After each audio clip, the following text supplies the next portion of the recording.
Morning बच्चों,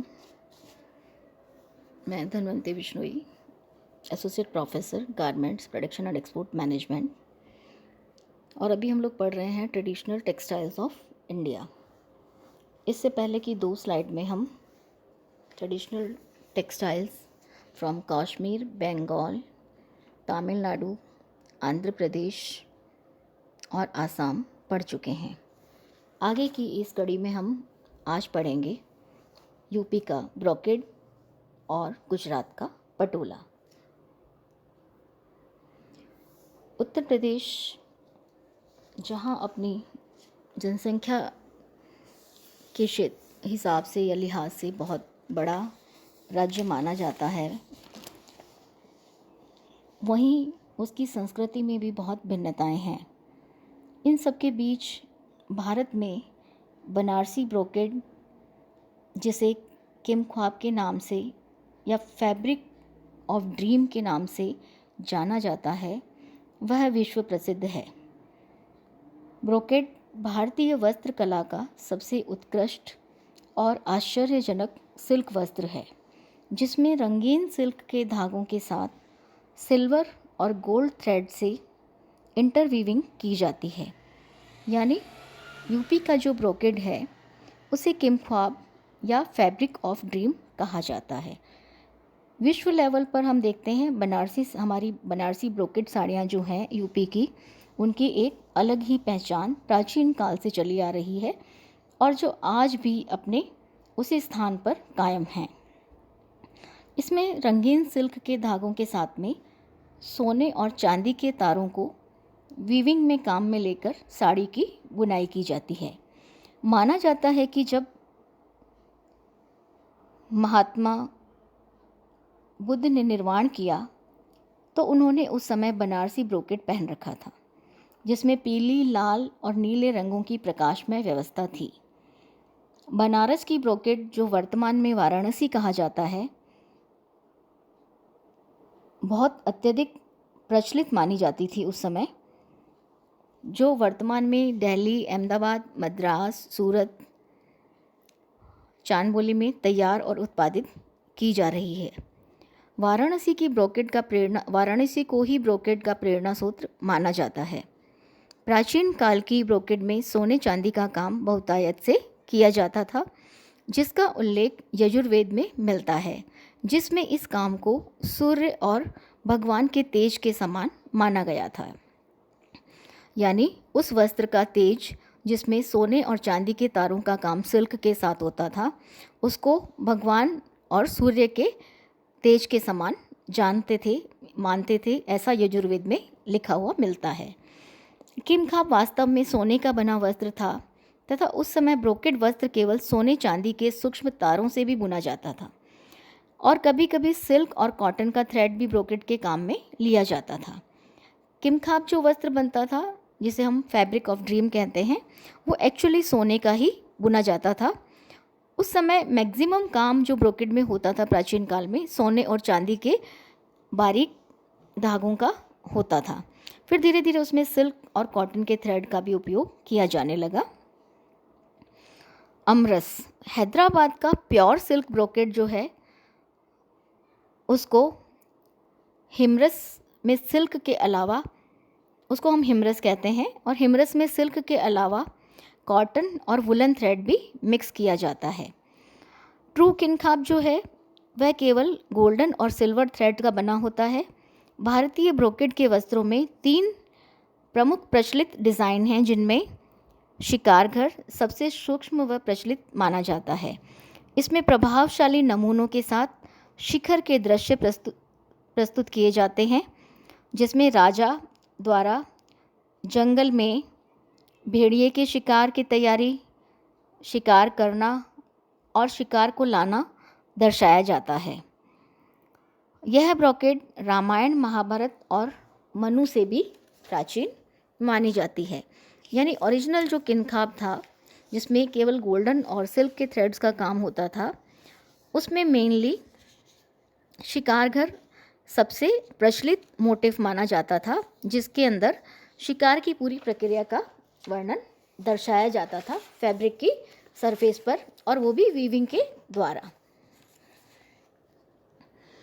Indian brocade में बूटीदार brocade भी होता है, जिसमें बूटी के डिज़ाइंस होते हैं। बेलदार ब्रोकेड, जिसमें फूल के साथ साथ बेल का डिज़ाइन होता है, उसे हम बेलदार कहते हैं। अजंता की मूर्तियों की आकृति फूल, पक्षी, हंस और मैंगो बूटी का सर्वाधिक प्रचलन और सर्वाधिक नमूने भारतीय ब्रोकेड में काम में लिए जाते रहे हैं। और भारतीय ब्रोकेड को भी कई उपनामों से जाना जाता है, जिसमें पहला आता है चांद तारा।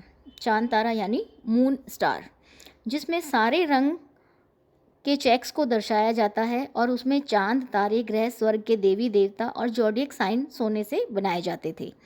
यानी चांद तारे के अंदर चेक्स बनाए जाते थे, उसके बाद उसमें सारे चांद और तारे, ग्रह, स्वर्ग के देवी देवता और जितने भी हमारे जन्म राशि के जो चिन्ह होते हैं यानी जॉडियक साइंस होते हैं, उनको भी सोने से बनाया जाता था वीविंग में।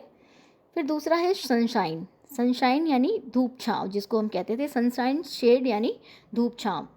धूप छाँव यानी ऐसा वस्त्र जिसको हम देखते हैं तो एक तरफ से उसमें चमक दिखाई देती है और दूसरी तरफ से उसमें डार्क शेड यानी छाँव दिखाई देती है, उसको हम कहते हैं धूप छाँव।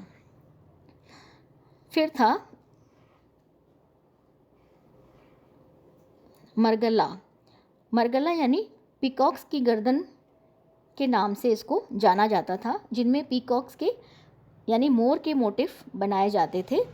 गहरे नीले रंग की मोर के मोटिफ जो बनते थे उनको हम मरगला कहते थे। बुलबुल चश्म। बुलबुल चश्म का मतलब है नाइटेंगल्स आई, यानी बुलबुल चश्म के नाइटेंगल आइज के जो डिज़ाइन बनाए जाते थे उसके आधार पर इसको ये नाम दिया गया है। 1902 में दिल्ली में ब्रोकेड की प्रदर्शनी की गई थी आयोजित, जिसमें भारत के तमाम ब्रोकेड का प्रदर्शन किया गया था। इसमें किनखाब को 4 भागों में बांटा गया। पहला प्योर क्लॉथ ऑफ गोल्ड और प्योर क्लॉथ ऑफ सिल्वर, यानी प्योरली सिल्वर या प्योरली गोल्ड से बना हुआ ब्रोकेड। दूसरा ब्रोकेड। ब्रोकेड जिसमें सिल्क कलर्ड थ्रेड को गोल्ड और सिल्वर थ्रेड से इंटरवीविंग की जाती थी, उसे हम ब्रोकेड कहते हैं। ये ट्रू किनखाब ऑफ इंडिया कहे जाते हैं, जो व्यक्तिगत वस्त्र के लिए अत्यंत भारी परंतु वॉल हैंगिंग और कर्टेन आदि के लिए सही माने जाते थे। उसके बाद है पटथान। पटथान यानी जिसमें सिल्क से सघन बुनाई करके कुछ बुने हुए भागों को सिल्वर या गोल्ड थ्रेड से डिज़ाइन किया जाता था, उसको हम पटथान कहते थे। लास्ट एंड फोर्थ वन है हल्के श्रेणी के ब्रोकेड, जिसमें पल्लू या किनारों पर हल्के काम किए जाते थे, उसको हम कहते थे हल्के श्रेणी के ब्रोकेड। ब्रोकेड के लिए पहले पैटर्न मैप के आधार पर लूम में परिवर्तित किया जाता था। हल्की ब्रोकेड में हिमरस है, जो हैदराबाद व औरंगाबाद की विशेषता है, जिसमें सिल्क और कॉटन थ्रेड से डिज़ाइन बनाया जाता है, पर यह काम पसंद किया जाता था। इसका उपयोग ब्लाउज, चोली, ड्रेस मटेरियल, फैशन शोज़ में किया जाता है। भारत के राष्ट्रपति का सरकारी निवास भी पूरी तरह हिमरस से सजाया जाता है। इतिहास के अनुसार मोहम्मद तुगलक ने कुशल बुनकरों को वाराणसी, अहमदाबाद और औरंगाबाद में बसाया था। इसी कारण वहाँ हिमरस की इंडस्ट्री है। प्राचीन काल से 2 प्रकार का हिमरस प्रचलित था, पहला गुलबदन हिमरस और दूसरा शामे मोहम्मद। गुलबदन हिमरस तंजौर, त्रिचुरापल्ली में बनाया जाता है। इसके अलावा आजमगढ़, संबलपुर, लखनऊ और अहमदाबाद की सिल्क साड़ीज़ को भी ब्रोकेड की श्रेणी में रखा जाता है। तो ये थे हमारे ब्रोकेड वस्त्र, जो यूपी के आज भी हम बनारस की साड़ी के नाम से उसको जानते हैं, पहचानते हैं, और आज भी गोल्ड और सिल्वर के साथ में सिल्क का जो काम है वो बहुत प्रचलित है। साड़ी के रूप में भी और अन्य वस्त्रों के रूप में भी ब्रोकेड का प्रचलन बढ़ गया। इवन अभी इन दिनों में हम देखें तो हमारे वेस्टर्न जितने भी आउटफिट हैं उनमें भी ब्रोकेड के वस्त्रों का उपयोग काफ़ी बहुतायत से होने लगा है। नेक्स्ट है गुजरात का पटोला। भारतीय रंगरेजों का विश्व के वस्त्रों में सर्वाधिक ज़्यादा योगदान पटोला का है। यह एक प्रकार का डबल इकेट है जिसमें वार्प और वेफ्ट धागों को पहले डिज़ाइन के अनुसार टाई एंड डाई किया जाता है और फिर उसी क्रम में लूम पर बुना जाता है जिससे डिज़ाइन तैयार होता है। धागों के रंगे भाग आश्चर्यजनक रूप से अपने आप उचित स्थानों पर आकर वांछित डिज़ाइन बनाते जाते हैं। यह अत्यंत जटिल और कठिन प्रक्रिया है, इस कारण धीरे धीरे लुप्त होती जा रही है। पटोला को जब हम देखें तो पटोला साड़ी जो बनती हैं उनमें डिज़ाइन पहले डिसाइड किया जाता है। डिज़ाइन पहले डिसाइड करके धागों को उसी के आधार पर रंगा जाता है और रंगे हुए धागों को जब हम वीविंग करते हैं लूम पर तो बिल्कुल आश्चर्यजनक रूप से, या उन कारीगरों की गणित हम कह सकते हैं कि वो धागे और उनका रंग अपने आप सही जगह पर आकर सही डिज़ाइन का निर्माण करते जाते हैं। यह हर एक कारीगर की बस की बात नहीं होती, जिसमें धागों पर कोई मार्किंग नहीं है, सिर्फ डिज़ाइन के अनुसार उनको पहले से तैयार करना और फिर उनका सही स्थान पर आना। ये प्रक्रिया बहुत जटिल, बहुत कठिन और बहुत ही डिफरेंट है। गुजरात और काठियावाड़ में पटोला को वेडिंग साड़ी के रूप में पहना जाता है। पटोला भारत का सबसे सुंदर, सौम्य और अनुपम टाई एंड डाई वस्त्र है जो वर्तमान में भी काफ़ी पसंद किया जाता है, परंतु अपनी कीमत के कारण यह कम बनाया जाता है और कम खरीदा जाता है। यह कला 5वीं शताब्दी एडी की मानी जाती है, जहां गुप्त वंश ने शासन किया। 11वीं शताब्दी में पटोला वास्तविक तौर पर सामने आया। इसमें ताने बाने के धागे अलग अलग बांधनी प्रक्रिया के अनुसार रंगे जाते हैं। डिज़ाइन को ध्यान में रखकर सिल्क वार्प थ्रेड यानी ताने के धागे को लाइट टू डार्कर शेड्स में रंगा जाता है। डिज़ाइन के अनुसार धागे पर पेंसिल से निशान लगाकर वर्क करने में सहयोग लिया जाता है। विभिन्न रंग से रंगे धागे अपने आप सही क्रम में आ जाते हैं। वेफ्ट थ्रेड को भी डिज़ाइन के निर्माण हेतु विशेष क्रम से काम में लिया जाता है। मुख्य प्रचलित पटोला में खंबाट और पाटन प्रमुख हैं। खंबाट पटोला में लंबाई में सफ़ेद बाहरी रेखा होती है जो चौकोर बनाती है, यानी जो चेक्स का निर्माण करती है।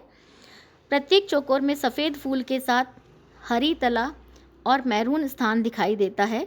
फूल की दिशा साड़ी की लंबाई के समानांतर होती है, यानी जो साड़ी है उसकी लंबाई में सफ़ेद चेक्स बनाए जाते हैं और उन चेक्स के बीच में सफ़ेद फूल बनाया जाता है जिसका बेस ग्रीन या मैरून रखा जाता है। उसे हम कहते हैं खंबाट पटोला। पाटन पटोला। पाटन पटोला में मध्य की तरफ चिड़िया, पशु, पक्षी नमूने बनाए जाते हैं। आधार का रंग गहरा नीला या हरा होता है और डिज़ाइन लाल, सफ़ेद या पीला रखा जाता है। नमूनों में हाथी, पेड़ पौधे, मानव आकृतियाँ, मोर, फूल प्रमुख हैं। पटोला का एक डिज़ाइन दोनों तरफ समान आकृति में परंतु अलग अलग रंग संयोजन में दिखाई देता है। यानी पटोला की साड़ी पर जो डिज़ाइन बनाए जाते हैं उसको अगर हम साड़ी को सीधी और उल्टी तरफ से देखें तो हमें वो डिज़ाइन दोनों तरफ डिज़ाइन सेम रहेगा, मगर दोनों तरफ डिज़ाइन का जो रंग है धागे का वो परिवर्तित दिखाई देता है। उसके बाद है शरद पटोला। इसमें बॉर्डर ग्रीन और बेस रेड होता है। परंपरागत पटोला साड़ी में red, yellow, green, blue, white 5 रंग होते हैं। ये ना तो डल होते हैं ना ही चटक होते हैं, यानी एकदम बैलेंस कलर होते हैं। रंगों को डिज़ाइन के अनुसार संयोजन करना ही कलाकार की कल्पनाशीलता और कलात्मकता का परिचायक माना जाता है। अकॉर्डिंग टू जीवी पटेल, पटोला पाटन में दक्षिणी गुजरात में 8 पैटर्न काम में लिए जाते हैं जो निम्न हैं। सबसे पहले नारी कुंजर भट्ट, डांसिंग गर्ल्स प्लस हाथी तोता, पक्षी, पेड़, मानव और इनके फिगर्स का कॉम्बिनेशन। नारी कुंजर भट्ट जो बनता है उसमें डांस या नृत्य करती हुई लड़कियां, हाथी, तोता, अन्य पक्षी, पेड़, मानव और उनकी आकृतियों का कॉम्बिनेशन लिया जाता है। दूसरा है पान भट्ट। पान भट्ट यानी पवित्र पीपल की पत्तियों की जो डिज़ाइन बनती है उसे हम पान भट्ट कहते हैं। तीसरा है रतन चौल भट्ट, जिसमें क्रॉस और डायमंड के डिज़ाइन बनाए जाते हैं, उसको हम रतन चौल कहते हैं। उसके बाद है उखर भट्ट यानी जलकुंभी का डिज़ाइन। जलकुंभी के जो डिज़ाइन बनाए जाते हैं उसे उखर भट्ट कहा जाता है। फिर है फुलवारी भट्ट। फुलवारी भट्ट यानी फ्लोरल डिज़ाइन, एक लाइन का शतरंज जैसा आधार और प्रत्येक स्थान में 3 फूल का डिज़ाइन बनाया जाता है, उसे हम फुलवारी भट्ट कहते हैं। इसके बाद में नेक्स्ट है चौल हाडी भट्ट। डबल आउटलाइन में डिज़ाइन बनाए जाते हैं चेक्स में, और प्रत्येक चेक्स में एक तने पर 3 फूल का डिज़ाइन बनाया जाता है, उसे हम चौल हाडी भट्ट कहते हैं। फिर है चोपड़ी भट्ट।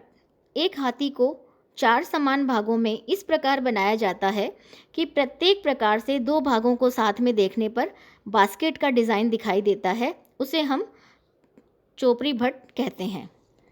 फिर है वाघ कंजर भट्ट। 2 जानवर यानी 2 जानवरों को, जैसे हाथी है, उनको 2 रंगों में एक साथ दर्शाना वाघ कंजर भट्ट कहलाता है।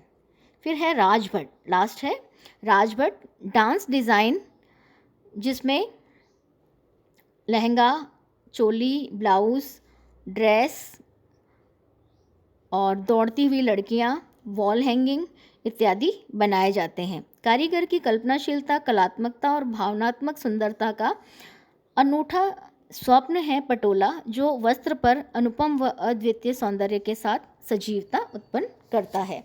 परंतु पटोला साड़ी के निर्माण का जो तरीका है वो काफ़ी मेहनत का और काफ़ी सूझबूझ का है, इसलिए प्रत्येक कारीगर की बस की बात इसे बनाना नहीं होता, और इसको धागों को डिज़ाइन के अकॉर्डिंगली रंगना, फिर उनको लूम पर उसी हिसाब से चढ़ाना और डिज़ाइन में उन धागों का रंग सही स्थान पर आकर सही डिज़ाइन का निर्माण करे, यह देखना बहुत जटिल प्रक्रिया है।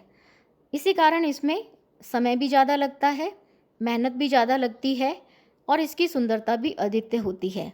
इन सब चीज़ों के कारण इसकी कीमत भी अधिक हो जाती है।